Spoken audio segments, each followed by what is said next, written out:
question. Pouvez-vous nous raconter l'histoire du film, s'il vous plaît? Ah, ok, super. C'est l'histoire de Thierry, interprété par Jacques Gamblin, qui est un monsieur qui vient de prendre sa retraite, tout jeune retraité, et qui a une obsession, classer les photos. Il les scanne, il les met dans des feuilles Excel, il veut, comme ça, numériser tous ses souvenirs, et puis sa femme en a marre, donc elle lui dit, écoute, toi, tu passes ton temps à regarder dans le rétroviseur, à vivre dans tes souvenirs, donc moi, je vais me casser, et puis on va le dire dimanche aux enfants, chacun sa route. Sauf que le dimanche, alors que les enfants sont là, au moment d'annoncer la rupture, Monsieur Thierry prend un peu sa famille en otage, il dit à ses enfants, soulevez votre assiette, et sous l'assiette, il y a un billet d'avion pour Athènes, parce que son idée, saugrenue, c'était que la meilleure façon de sauver son mariage et de convaincre sa femme qu'il fallait qu'elle reste, c'était de refaire les vacances qu'ils ont fait il y a 25 ans en Grèce 98. Il ne va pas lui dire comme ça, il va lui dire c'est une façon de terminer en beauté notre couple, ça c'est la version officielle, la version officieuse, c'est qu'il veut lui prouver qu'ils ont encore des belles choses à vivre ensemble et potentiellement leur meilleur souvenir, c'est le prochain. Ok.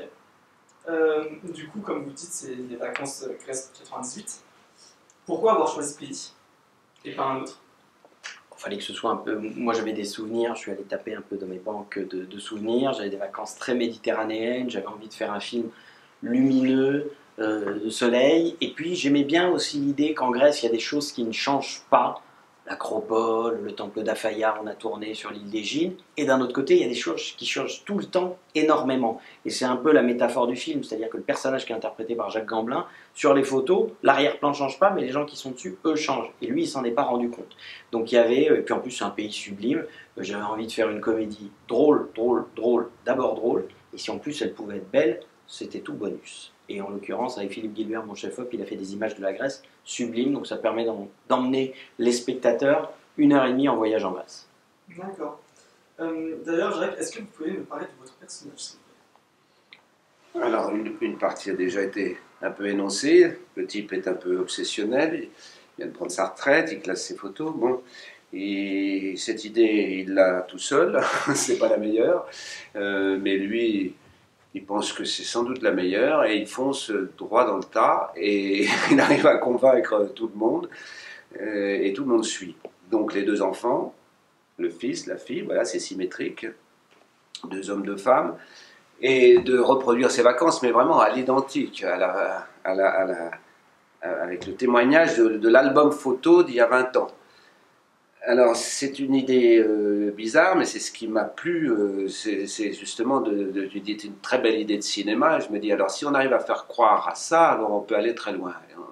Et maintenant, on peut dire que je pense qu'on est allé loin, c'est-à-dire quand le film est à la fois drôle, est à la fois sensible, et que cette mauvaise idée de départ devient finalement une belle idée malgré des tas d'accidents, des tas d'imprévus. Finalement, d'avoir réuni cette famille à nouveau qui s'était un peu éclatée évidemment avec le temps, se retrouve avec les mêmes réflexes, les mêmes réflexes, parce que dès qu'on est en famille, c'est comme ça que ça se passe. Voilà, on rigole ensemble, on s'engueule ensemble, effectivement, tout se passe. Voilà, c'est pour ça d'ailleurs que chacun peut y trouver sa propre famille, parce que c'est quand même toujours à peu près les mêmes réflexes. Là, je me suis un peu écarté du sujet, qui est mon personnage. Donc, il est un peu, comme j'ai dit, un peu obsessionnel. Mais il y a quelque chose qui le sauve, et même plusieurs choses, c'est qu'il est drôle. Et il fait tout ça pour de bonnes raisons, pour l'amour. Donc, il a raison. Il est un peu relou, mais c'est surtout, pour moi, un nostalgique et finalement un très grand romantique. Voilà. Okay. Petite question philosophique. À la fin, on s'arrête sur une phrase. Les meilleurs souvenirs sont les prochains. Qu'est-ce que vous avez pu... Enfin, pour vous, ça représente quoi exactement? Pour moi, si j'enchaîne, alors j'enchaîne. Je t'en prie. Moi qui ne suis pas tellement quelqu'un de la photo, ou qui n'est pas atteint trop par la nostalgie ou le regret, je prends cette phrase à bras-le-corps parce qu'elle me correspond. C'est c'est devant, quoi. C'est le rêve, c'est le désir de ce qui va se passer après. Alors, bon, alors, ça peut aussi empêcher de vivre le présent. C'est pas toujours non plus d'être toujours ou en aval ou en amont. L'idéal, c'est quand même de profiter de ce qui se passe là maintenant. Mais au moins de penser à devant, de penser à cette belle chose qui nous fait rêver, et puis de mettre tous les moyens pour y arriver, c'est du mouvement, et c'est comme ça que je vois cette chose-là, enfin cette phrase-là, c'est la vérité, c'est celle-là qu'on va prendre en photo, c'est le prochain souvenir. Mais tu me fais penser à quelque chose en fait, c'est parce que c'est à double tranchant cette phrase-là, c'est-à-dire que il y a ceux qui disent c'était mieux avant, et il y a ceux qui disent ce sera mieux demain. Oui, ce sera mieux et demain. En fait, les deux, le passé n'existe plus et le futur n'existe pas non plus. La seule chose qui existe, c'est le présent. Mais par contre, ce qu'elle dit, cette phrase, c'est que c'est une question de dynamique. C'est là où vous êtes, regardez devant. Regardez autour de vous, profitez et aussi dites-vous que vous avez la capacité à vous inventer vous-même et à vous inventer un futur en permanence, quel que soit l'âge, quel que soit le moment de sa vie où on est. C'est une philosophie de vie de se dire, allez, c'est pas fini, c'est le moment de se réinventer, de rêver à autre chose. Et finalement, de penser à demain, c'est le meilleur moyen de profiter du présent, je trouve. Et du coup, j'imagine que de mettre au milieu la photographie, c'était par rapport à ça. Exactement. La photographie, c'est juste de prendre un instantané et puis de chérir ce moment-là en pensant qu'il est réel. Mais il n'y a rien de moins réel qu'une photo. On sourit pour la photo, c'est marqué dessus. Mais c'est pas vrai. Si là, on sourit pour la caméra, puis quand on va vous dire on prend une photo, vous allez sourire, mais 5 minutes avant, vous ne souriez pas, et 5 minutes après, vous ne souriez pas. Donc, les photos sont des mensonges éhontés auxquels on finit par croire en feuilletant. C'est des albums de mensonges. On dit ah j'étais heureux. On a oublié ce qui se passait 5 minutes avant.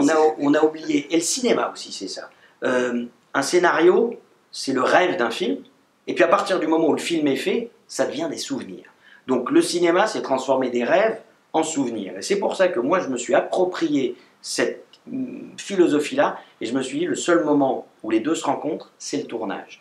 Et ça a été un de mes grands objectifs, de me dire, tu as toujours voulu faire un film, tu vas en faire un, mais s'il te plaît, profite du moment où tu vas le faire. Et donc, tous les jours, quand j'arrivais sur le plateau, je me disais, aujourd'hui on va tourner cette scène, et ce soir, ce sera fini, ce sera un souvenir. Donc, essayez de profiter de ça. Et donc, je me suis moi-même appliquer cette philosophie, ce qui m'a permis de profiter du tournage et de passer des moments sublimes avec des comédiens exceptionnels.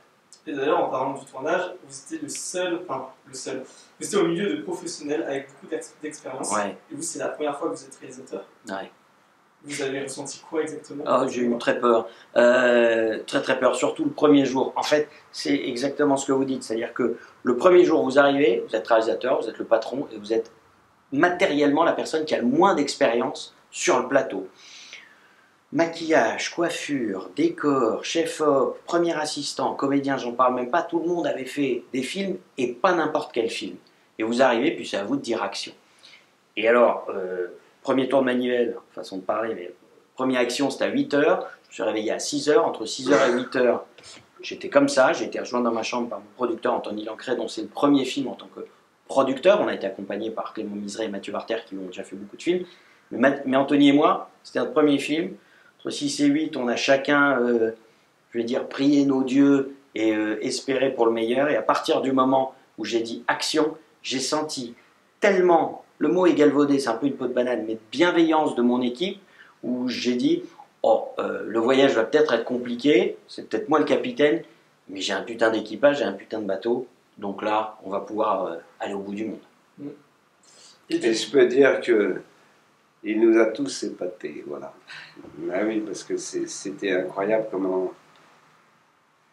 À aucun moment, on a senti sur le plateau, ça paraît peut-être suspect de dire ça, etc., mais ça fait rien, je le dis quand même, parce que c'est la vérité, enfin, en tout cas, c'est ce que j'ai ressenti, que c'était ce premier long, que c'était ton premier long, et parce que, bon, bien sûr, tu l'avais préparé, mais aussi parce que tu es ce que tu es, parce qu'on pouvait poser toutes les questions de la Terre et tu avais une réponse, ou si tu ne l'avais pas tout de suite, tu allais la chercher, tu allais la trouver, parce que tu avais cette ouverture de gens qui ont une forme de confiance en eux et ils n'ont pas peur d'ouvrir les points de vue et d'écouter des choses qui sont différentes de ce que tu as pensé au départ.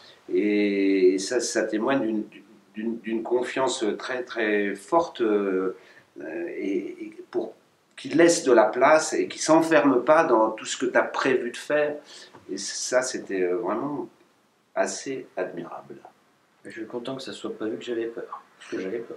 Ah non, non, tu l'as bien dissimulé, alors vraiment, vraiment, vraiment. Mais du coup, avant le tournage, qu'est-ce qui vous a intéressé ou attiré dans ce scénario? Ah ben, j'ai l'impression d'avoir répondu un peu à cette question. Ce qui m'a attiré, c'est d'abord... Enfin, alors, je reviens au point de départ.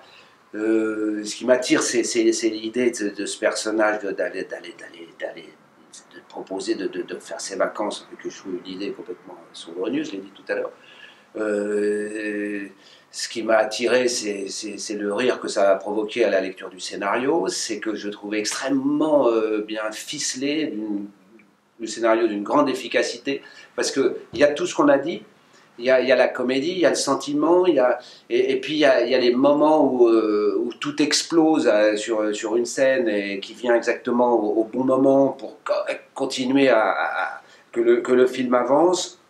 Où d'un seul coup tout est mis sur la table à un moment du film comme ça très important, avec des quiproquos, et d'un seul coup tout le monde se livre, en fait tout le monde se retient, et puis à un moment donné tout le monde lâche les chiens, donc les choses se disent. Et ça, j'ai beaucoup aimé comment il y a des étapes là-dedans. Au départ, ça patine, les filles, les enfants n'ont pas tellement envie d'y aller, puis finalement il arrive à les convaincre, et puis avec son volontarisme, bon, etc.